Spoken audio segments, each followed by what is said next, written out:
Press the bell icon on the YouTube app and never miss another update. A significant proportion of India's population is dependent on agriculture. It is really nice that we do have now an accounting standard that deals with agriculture. First and foremost, we will have to understand what do we mean by an agricultural activity. We can apply Ind AS 41 only if there is an agricultural activity. Think for a moment that you are having a garden in your house. You have planted certain seeds. You have purchased certain small shrubs and bushes, let's say from a local nursery. You are regularly watering your garden. You regularly change its soil. You add the necessary fertilizers. And over a period of time, you have full-grown plants in your garden. As you can see, this is nothing but the biological transformation. Right? You had planted a small seed which has now become a full-blown plant. You had purchased certain shrubs and bushes which is now giving flowers and fruits. So this is nothing but biological transformation. However, we still cannot consider this as an agricultural activity. As you can see on the board, for agriculture, only biological transformation or harvest of biological assets is not sufficient. This should be for the purpose of sale. Now, when we are maintaining a small garden at our place, we have no intention of sale. And that's the reason we cannot consider it to be an agricultural activity. But what do you say? The local nursery from where you had purchased the small plants, the small shrubs, it is definitely doing this for the purpose of sale. And hence, as far as that nursery is considered, we can definitely refer that as an agricultural activity. Similarly, the farmer doing the work on his or her fields can also be considered to be an agricultural activity, because ultimately when the full-blown crops are ready, the intention of the farmer is to sell that harvest in the ordinary course of its business. And that is the reason we can consider that as an agricultural activity. An agricultural activity can even give rise to additional biological assets, and you are ready to sell even this biological assets. Even that management can also be considered to be an agricultural activity. For example, let us say a company is running a poultry farm. Now in that poultry farm, you are having a large number of chickens. Your business is to sell eggs. A large number of chickens are slaughtered and then you are selling it in the market. This management can also be considered to be an agricultural activity. Right? This time the chickens that you are getting from those eggs is nothing but additional biological assets. And these additional biological assets are ultimately sold in the market. I can say that the poultry farm business is nothing but an agricultural activity and hence covered by Ind AS 41. Or let us say there is a company which is managing a huge pond. In that pond, it is creating conditions which are conducive for growth of fishes.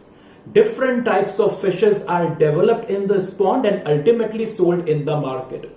This is also nothing but management of biological transformation and harvest of biological assets. And since this is for the purpose of sale or conversion into agricultural produce or additional biological assets, I can consider that to be a part of agricultural activity. So I can apply Ind AS 41 over here. But yes, when I see the definition of agriculture, I do see terms like biological assets.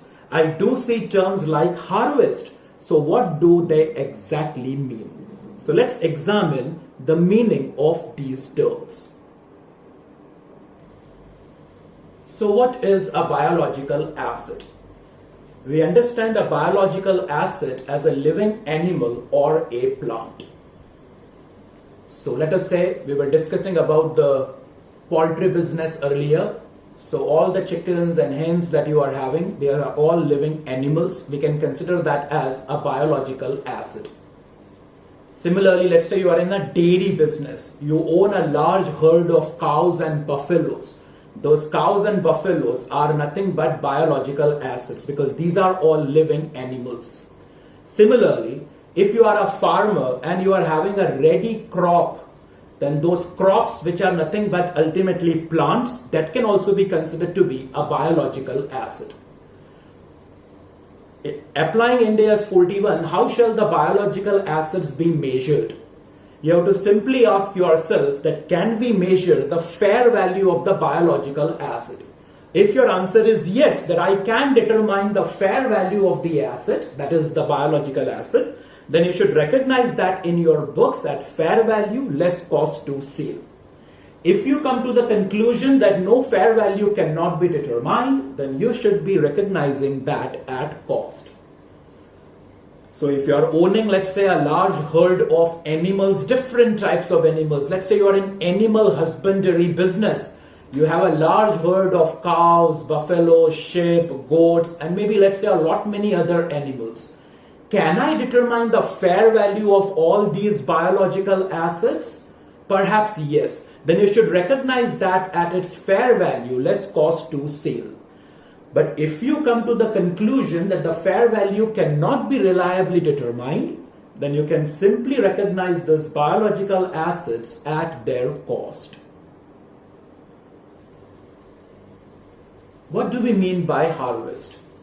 Let's say the crops are ready and the wheat is detached from the crops. I will consider that wheat as a harvest. Let us say in the month of summer, mangoes are detached from the mango tree. I can consider those mangoes to be a harvest. Or a harvest can even be the cessation of life processes of a biological asset. As we had discussed earlier, you might be in a poultry farm business. The chickens are slaughtered and sold in the market. The moment you are slaughtering the chickens, the slaughtered chicken will be considered to be a harvest because there is a cessation. Cessation means end. There is an end of the life processes of that biological asset. If you are in the fishery business, you are maintaining a huge pond, you are creating conditions in which fishes can be cultivated. The moment you are selling those fishes in the market, we will bring about a cessation of the life processes of that fish. Those fishes will be considered to be nothing but the harvest. You may be maintaining a huge herd of cows and buffaloes. You are selling the milk. That milk is nothing but the harvest. You may be having a herd of large number of sheep.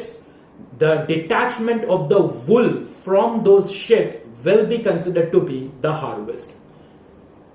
How shall this harvest be measured? At the point of harvest, I will measure it at fair value less cost to sale. This time it will not be like a biological asset that whether the fair value can be determined yes or no. See, harvest we are planning to sell in the ordinary course of our business. So fair value of harvest can always be determined. So at the point of harvest, you should figure out what is the fair value. From that deduct the cost to sale.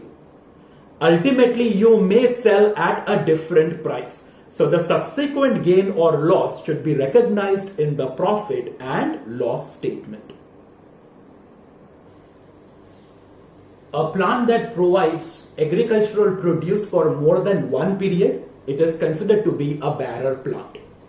For example, a mango tree will provide harvest of mangoes for years and years.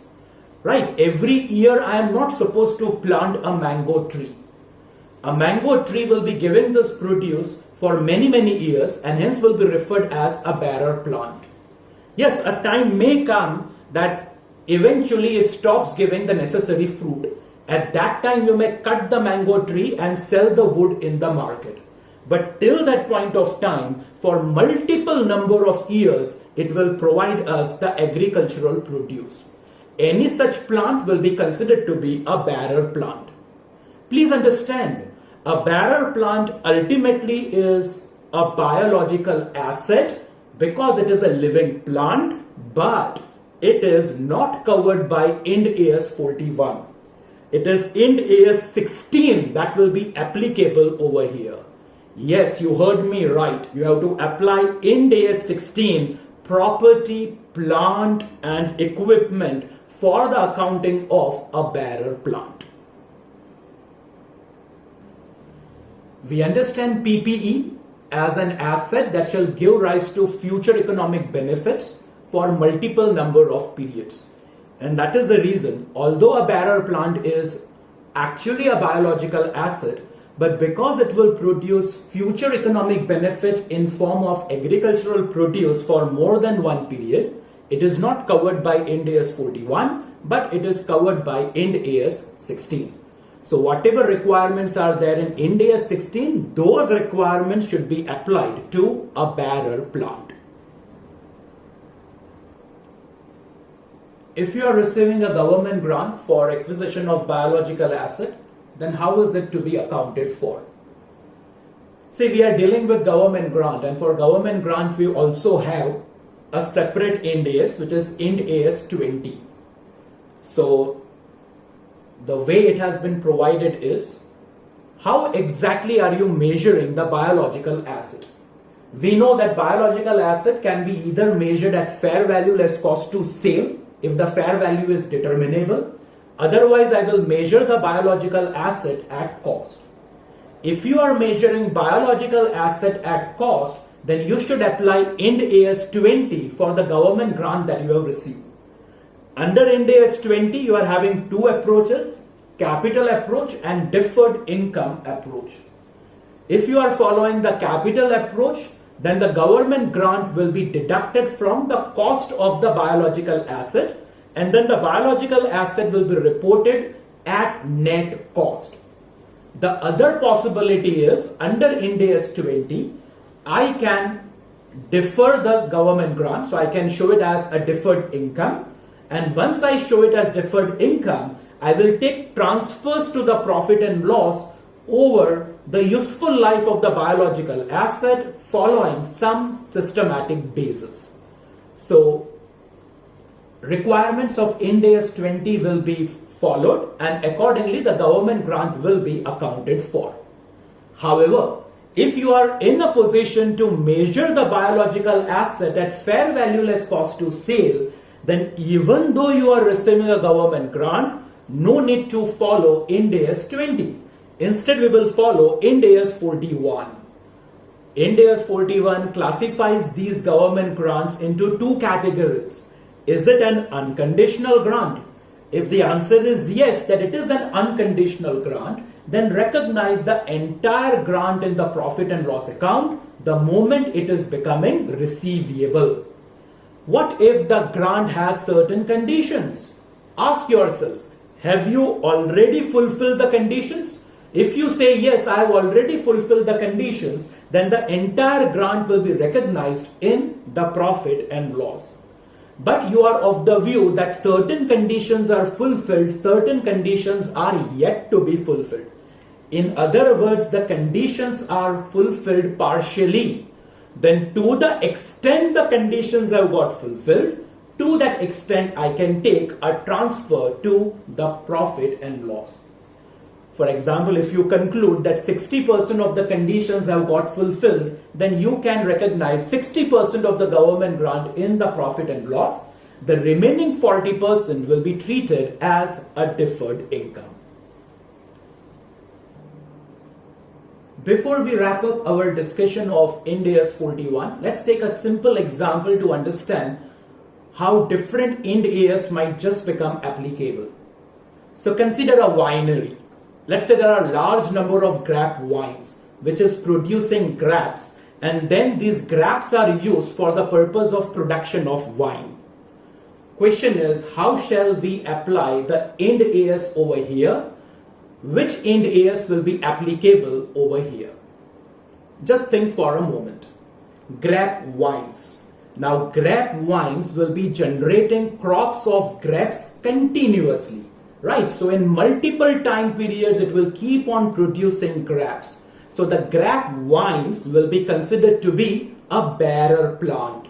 We know a bearer plant will be covered by, although it is a biological asset, but a bearer plant will be covered by Ind AS 16.